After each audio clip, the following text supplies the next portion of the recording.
So what we've done is we've heated up our honey in our 1.5 gallons of water. We didn't bring it to a complete rolling boil. All we wanted to do was make sure the honey was good and thoroughly dissolved in the water.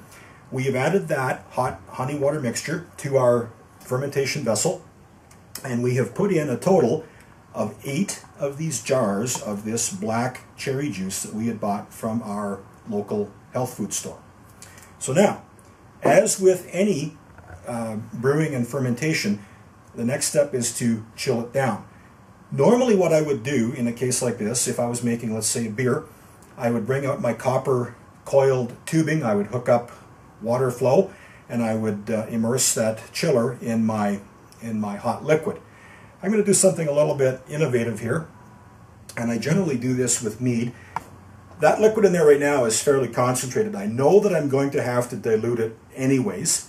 So what I'm going to do to make my life a little bit easier is last night I took some of my filtered water and I filled up a couple of stainless steel bowls and I froze it in my deep freeze.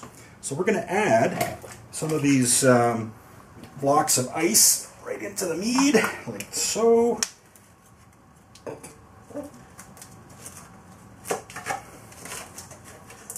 And like so. And that is going to give me a very rapid chill. And so I'm going to let that cool down, and at that point I'm going to measure my specific gravity and make any final adjustments to the gravity at that point. We've got our ice in our fermentation pail. It's rapidly melting, dropping the temperature in there. I've taken a little bit of that liquid as it's cooling. I've put it on the viewing lens of my refractometer, and if I take a quick reading here, I'm getting, well, it's bricks, about 31 bricks. So that means that we've got a very high specific gravity.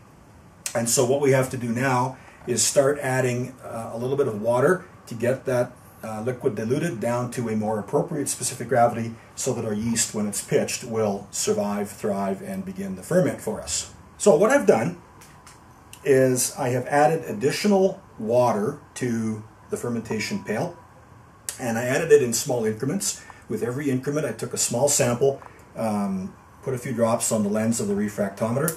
What I've now got is a bricks reading of 18 and a half. That will give me a starting gravity of about 1072, which is perfect because that should leave me then ideally with something that once fermented will have around about 10% alcohol, a very nice cherry flavored mead.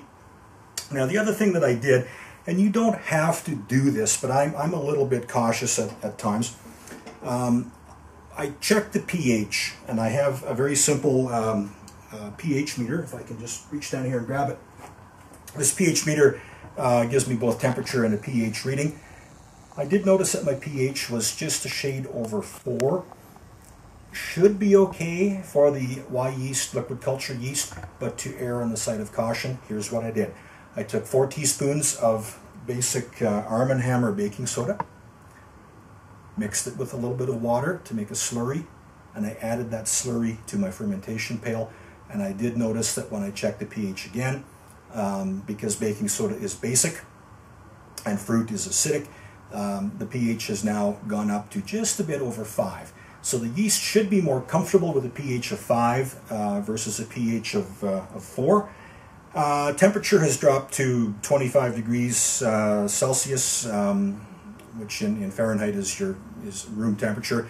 So at that point in time, the yeast will thrive and begin to propagate.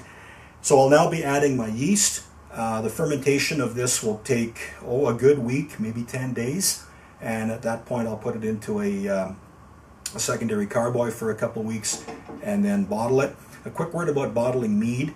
Normally when you bottle a homemade beer, you're priming your bottles with corn sugar. That's fine if you want that sort of a slight flavor profile. But I look at it this way. Mead is a beverage made with honey. Why not prime your bottles with honey? And that's exactly what I do.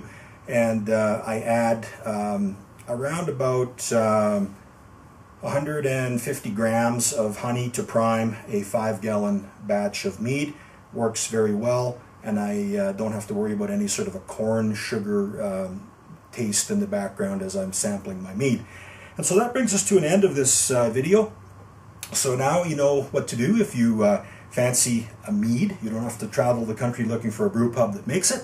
You can go to your farmer's market, get some honey, get some yeast, get some fruit juice, some spices, some apple juice, what have you. And you can make your own mead at home. It's that very simple.